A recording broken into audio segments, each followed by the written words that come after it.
अमेरिकामा रहेको खोजमूलक समाचार संस्था द ग्रे जोनले नेपालको जेनजी आन्दोलनमा अमेरिकाले लगानी गरेको दावी गरेको छ।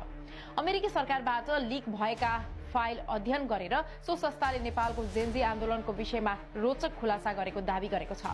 हिंसात्मक आन्दोलन भएर सत्ता परिवर्तन हुनु अघि अमेरिकी सरकारले नेपालका युवा समूहहरूलाई गोप्य रूपमा लगानी गरेको अध्ययनमा दावी गरिएको छ।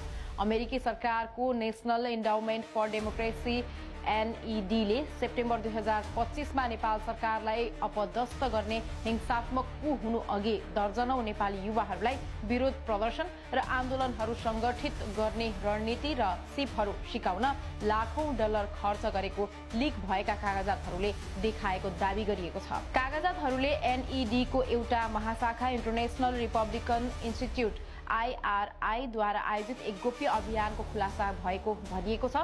यसले युवा राजनीतिक कार्यकर्ताहरूको यस्तो नेटवर्क विकास गर्न खोजेको थियो जुन स्पष्ट रूपमा अमेरिकी हितलाई समर्थन गर्न एक महत्वपूर्ण शक्ति बन्न डिजाइन गरिएको दावी गरिएको छ।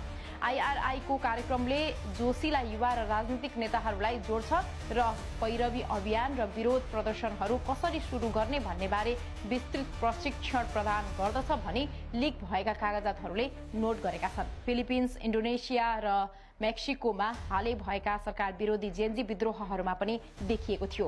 चीन वा अमेरिकासँगको निकटताका कारण ती प्रत्येक देशलाई अन्तर्राष्ट्रिय राजनीतिको खेलमा महत्वपूर्ण चेसपीस गोटी मानिन्छ।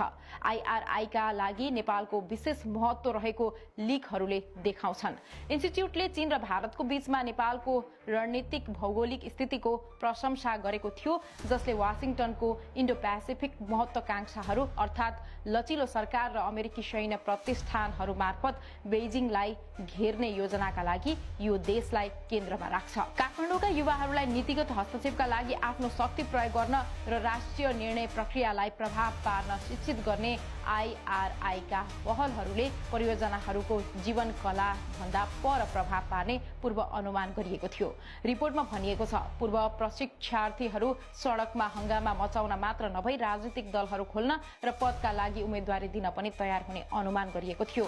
IRI ले सन् 2020 को ग्रीष्मयाममा सरकारको कोभिड नीतिहरूको प्रतिक्रिया स्वरूप नेपालमा भएको इनफ इज इनफ विरोध प्रदर्शनहरूबाट प्रेरणा लिएको लिक भएका फाइलहरूले देखाउँछन्।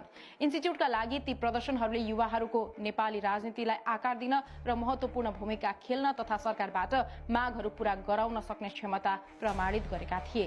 सेप्टेम्बर महिनामा काठमाडौँमा मचिएको अराजकता नेपालमा अमेरिकाको इन्डो पेसिफिक रणनीति अनुकूल राजनैतिक नेतृत्व विकास गर्ने वाशिंटनका प्रयासहरूको उत्कर्ष हुन सक्ने कागजातहरूले बलियो सुझाव दिने समेत दावी गरिएको छ।